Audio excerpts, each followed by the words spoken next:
Bismillahirrahmanirrahim. Assalamualaikum warahmatullahi wabarakatuh. Halo, apa kabar teman-teman? Berjumpa lagi dengan Tip Otomotif Channel. Semoga teman-teman dalam keadaan selalu sehat, selalu baik-baik saja, dimudahkan segala urusannya dan diberikan rezeki yang halal yang berkah oleh Allah Subhanahu wa taala. Amin amin ya rabbal alamin. Berjumpa lagi dengan Tip Otomotif Channel. Siang ini saya akan berbagi pada teman-teman mengenai mesin mobil yang overheat. Jadi ada beberapa hal sepele ya yang bisa menyebabkan mobil kita itu mesinnya mengalami overheat atau panas ya. Jadi teman-teman harus selalu melakukan perawatan, melakukan pengecekan kendaraan kita sebelum kita menggunakan mobil, khususnya pada sistem pendingin ini ya teman-teman. Sistem pendingin itu radiator, air radiator ya, selang-selangnya itu harus dicek dan dirawat, karena jika sampai mesin mengalami overheat atau panas itu bisa menyebabkan kita harus turun mesin, dan untuk biaya turun mesin itu sangat besar ya teman-teman. Jadi teman-teman harus lakukan pengecekannya seperti ini ya. Oke, agar kita tidak terjadi mesin overheat yang akhirnya bisa menyebabkan mesin turun mesin, sebaiknya kita lakukan pengecekan seperti berikut ini ya teman-teman. Oke, tapi sebelum menyaksikan video ini, seperti biasa mohon didukung terus Tip Otomotif Channel dengan cara di like, share, dan subscribe. Oke, yang pertama yang harus kita cek mengenai sistem pendingin radiator pada mobil agar tidak overheat ya. Teman-teman harus selalu dipantau, diperiksa dan dicek kondisi dari coolant atau air radiatornya ini. Dan diusahakan teman-teman ya, untuk mobil teman-teman itu menggunakan coolant, jangan menggunakan air biasa. Karena berbeda ya, untuk sistem pendinginannya itu lebih baik, lebih bagus menggunakan coolant, dan agar tidak cepat korosi untuk radiatornya teman-teman. Jadi ketika teman-teman menggunakan air biasa itu, maka ini akan cepat korosi atau berkarat, ini bisa bocor, nanti bisa menyebabkan overheat juga ya. Itu kemudian cek level pada airnya ya. Di sini biasanya di tangki reservoir radiator itu ada tulisannya, di sini ada full. Nah, untuk pengisian atau volume dari air radiator sendiri itu, ketika air radiator ini sudah di bawah full, nah ini ya, ini seperti misal di sini teman-teman tambahkan saja air radiatornya ya.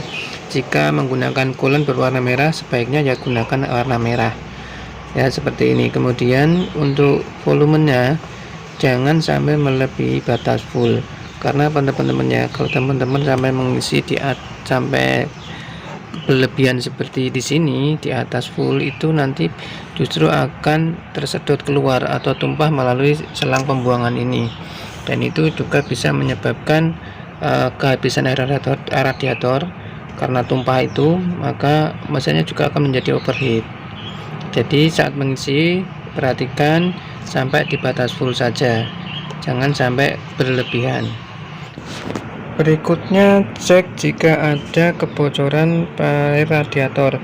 Nah, biasanya itu kejadian bocor itu biasanya terjadi pada pertama itu ya, tutup upper tank nih ya, tutup radiator yang bagian atas dan yang di bagian bawah. Biasanya kalau ini sudah berumur, ini akan bocor ya teman-teman.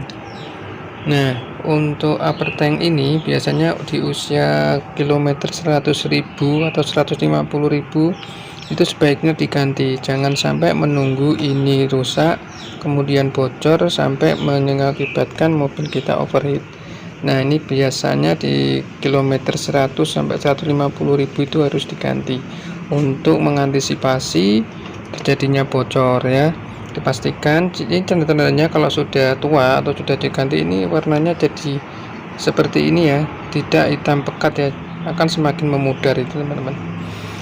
Nah, kemudian cek bagian upper tank, lower tank yang di bawah, tutupnya yang di bawah ya. Ini kalau rusak sebenarnya bisa diganti tutupnya saja teman-teman, jadi tidak perlu mengganti seluruh dari radiatornya, cukup diganti tutup radiatornya ini aja ya, upper tanknya bisa, untuk menghemat biaya.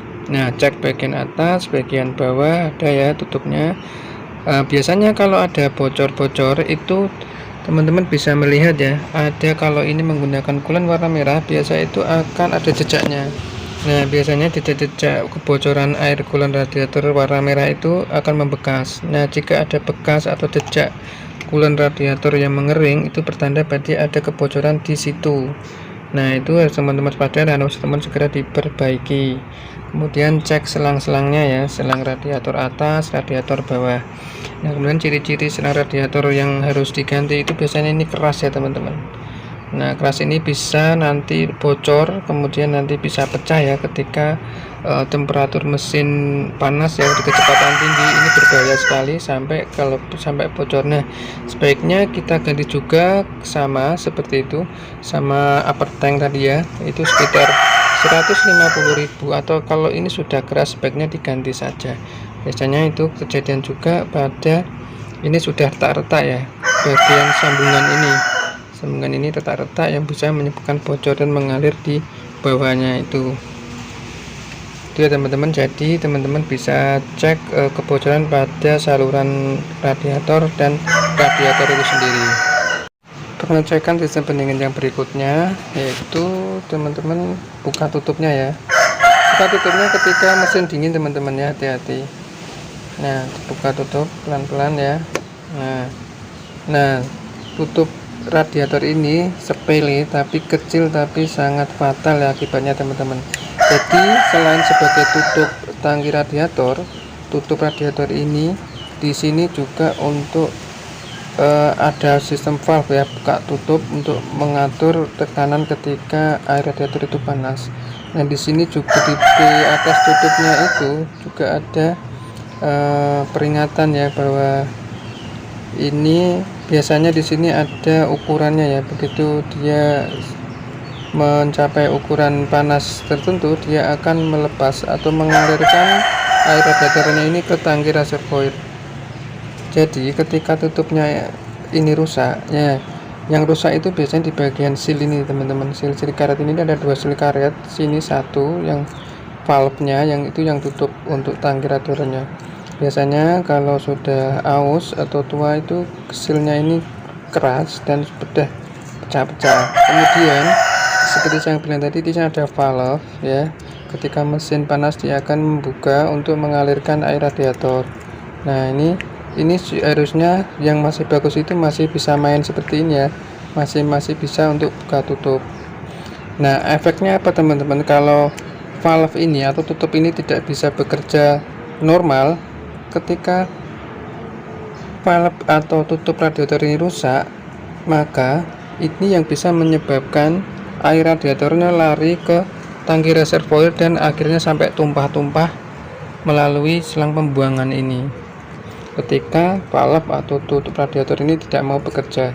Nah, jika terjadi tumpah pada air radiator di tangki reservoir ini, sebaiknya teman-teman cek kondisi tutupnya atau langsung diganti saja ya. Untuk penggantinya disesuaikan dengan tutup yang asli ya teman-teman. Jangan pakai beli tutup yang ecek-ecek atau yang KW ya. Ini sangat kecil tapi sangat berisiko sekali terhadap panas mesin mobil teman-teman. Selanjutnya cek kipas radiator atau radiator fan ini ya teman-teman. Ada 2 tipe untuk kipas radiator pada mobil, yaitu yang menggunakan oli atau fluida dengan yang sudah menggunakan listrik atau motor listrik atau elektrik. Nah, jika mobil teman-teman itu mobil lama ya, khususnya yaitu yang masih menggunakan fluida, tidak menggunakan motor listrik seperti ini, itu ciri-cirinya, perbedaannya dengan yang menggunakan motor listrik itu, kalau radiator, kipas radiator masih menggunakan fluida ini biasanya seret ya, ini agak berat teman-teman, seperti ada yang menahan. Itu justru normal karena dia menggunakan oli atau cairan atau fluida. Nah, itu justru normal kalau masih diputar seperti ini, itu agak berat atau seret atau ada yang tertahan. Nah, tapi jika kipas yang menggunakan fluida ketika diputar seperti ini, enteng seperti ini, itu pertanda bahwa teman-teman harus memperbaiki ban radiator. Biasanya itu cukup ditambah aja olinya atau silikon pada radiatornya. Itu biasanya setiap 50.000 km ya teman-teman untuk ditambah olinya. Nah, kemudian tipe yang kedua yaitu yang elektrik menggunakan motor listrik seperti ini. Nah, ini normalnya seperti ini ya.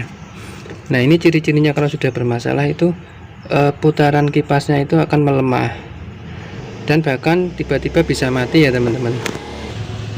Nah, biasanya itu sekitar 100 km 100.000 ke atas untuk mobil, contohnya bodi mobil Avanza ini sebaiknya diganti ya.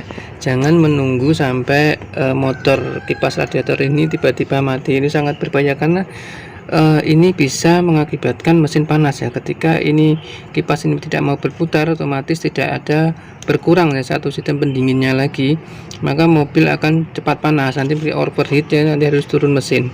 Nah, jadi harus diperhatikan untuk kipas yang menggunakan listrik.